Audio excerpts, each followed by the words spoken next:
Alors, aujourd'hui, la pilule, la libido, chez nos ados. Que se passe-t-il? J'ai fait ma petite enquête il y a quelques années auprès de mes enfants de demander à leurs amis à quel moment elles avaient pris la pilule pour la première fois. J'étais effarée de constater que pour la plupart, c'était aux alentours de 14 ans, bien souvent parce qu'elles avaient des boutons, certaines avant même d'avoir leurs premières règles. Une a répondu j'allais passer à la casserole, donc il fallait bien que j'ai une contraception. Et voilà l'état des lieux, 14 ans. Donc à 14 ans, c'est le début du corps qui se manifeste dans son féminin sexuel.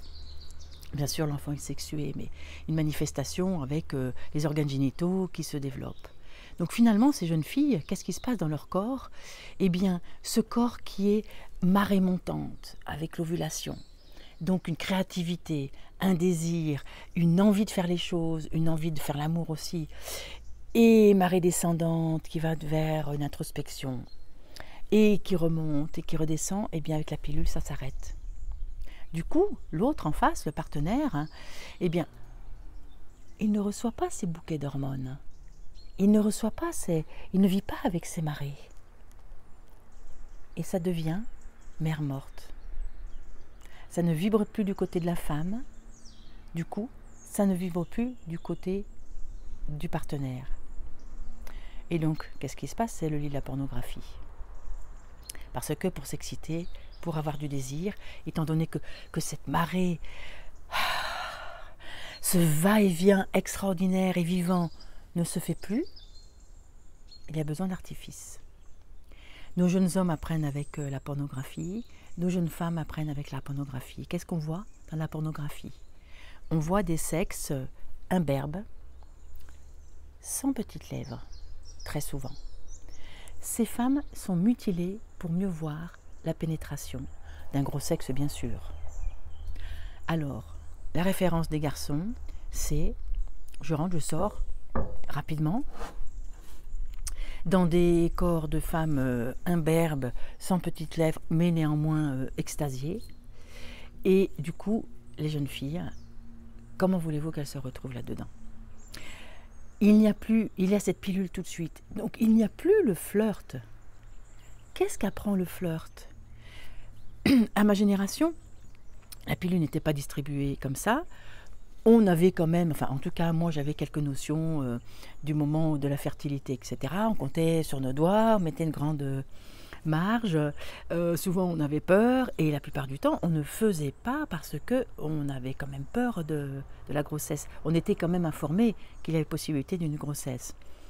Du coup, comme la pénétration était dangereuse potentiellement, eh bien ça a laissé la porte ouverte à ces heures de caresses, d'abord furtives, et puis contenues, et puis de plus en plus distribuées, et puis le corps qui commence à rentrer en vibration des deux partenaires, et les toucher qu'on ose petit à petit, sans aller trop loin, et en allant de plus en plus loin, et des baisers ici et là, et ce corps vibrant qui se met en mouvement aussi bien du côté du garçon qui va apprendre à se retenir, qui va apprendre à prendre son temps, même si son désir est impérieux, il est obligé de faire comme ça pour le flirt. Et la fille, elle apprend aussi son corps qui va s'éveiller sous les caresses, qui va s'éveiller dans ce flirt. Eh bien notre jeunesse, elle ne vit plus ça parce qu'elle prend la pilule. Du coup, elle se donne sans désir la plupart du temps. Le garçon, il n'a pas le temps d'apprendre, donc il va se pénétrer la femme comme un petit chiot apeuré finalement, vite rentrer et sortir, et ça va être le lit des éjaculations précoces, des peurs aussi de la femme finalement, parce que sa vision, c'est cette pornographie, c'est ces corps de jeunes filles, de jeunes femmes qui sont imberbes et sans petites lèvres, donc ils vont être effrayés par le sexe d'une femme normale, avec des poils, des petites lèvres, des grandes lèvres, et tout ça qui va être plus ou moins grand, plus ou moins coloré, plus ou moins rose, etc. Puisque chaque sexe est différent, comme nous avons nos visages différents. Chaque personne est différente. Chaque rencontre est une rencontre particulière. Notre jeunesse est coupée de ça par cette distribution de pilules contraceptives sans conscience. Une fois qu'il y a la conscience, les choses sont différentes. Une fois qu'on va prendre un médicament en connaissance de cause, qu'on aura eu le temps avant d'explorer son corps, d'apprendre, avec la pilule, on peut avoir un corps désirant aussi, mais à condition de savoir le convoquer. Et puis à condition d'avoir un partenaire aussi qui va savoir convoquer ce corps désirant, l'animer. Voilà les conséquences d'une pilule distribuée trop tôt, sans explication. Et aussi, j'ai entendu dernièrement des infirmières dire à des adolescentes, bah, écoute, si tu prends la pilule, tu n'aurais plus ces problèmes d'humeur.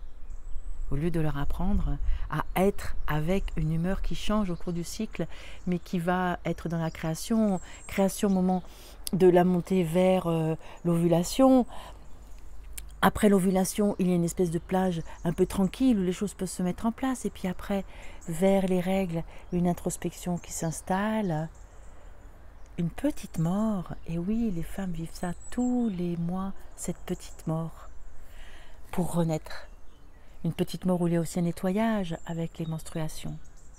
Et pour renaître doucement, aller vers cette créativité qui s'ouvre. Bien sûr, l'ovulation, c'est la procréation. Donc c'est la naissance de plein de choses. Et puis après, ça se manifeste et à nouveau, ça redescend. Et messieurs, si vous apprenez ce cycle des femmes, eh bien vous allez pouvoir vivre avec ces temps et aussi aller vers des phases de repos et aussi aller vers des phases de créativité. C'est une richesse pour tout le monde. Jeune homme, jeune femme, et puis bien sûr, dans toute la vie. Anne, femme sage-femme, architecte du désir.